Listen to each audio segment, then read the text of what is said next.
আমার আজকে নিবেদন বিশ্বকবি রবীন্দ্রনাথ ঠাকুরের খেয়া কাব্যগ্রন্থের অন্তর্গত কবিতা কৃপণ। আমি ভিক্ষা করে ফিরতেছিলাম গ্রামের পথে পথে, তুমি তখন চলেছিলে তোমার স্বর্ণরথে। অপূর্ব এক স্বপ্ন সম লাগতেছিল চোখে মম। কি বিচিত্র শোভা তোমার, কি বিচিত্র সাজ।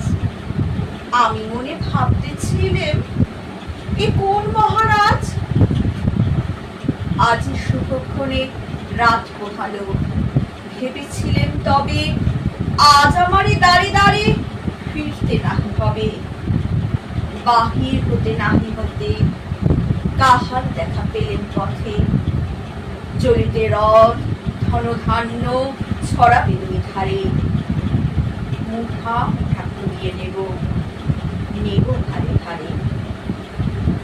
দেখি সহসা রথ থেমে গেল আমার কাছে এসে। আমার মুখ পানে চেয়ে নামলে তুমি হেসে।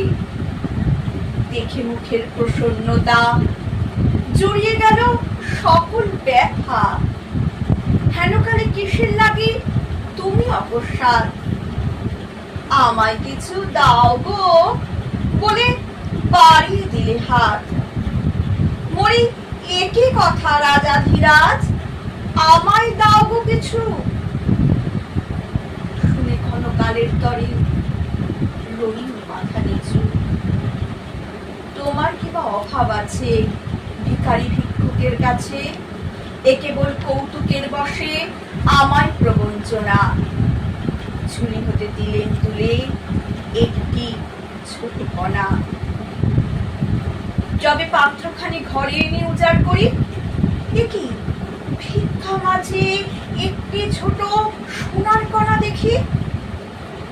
দিলেন যা রাজভিখারিরে স্বর্ণ হয়ে এলো ফিরে। তখন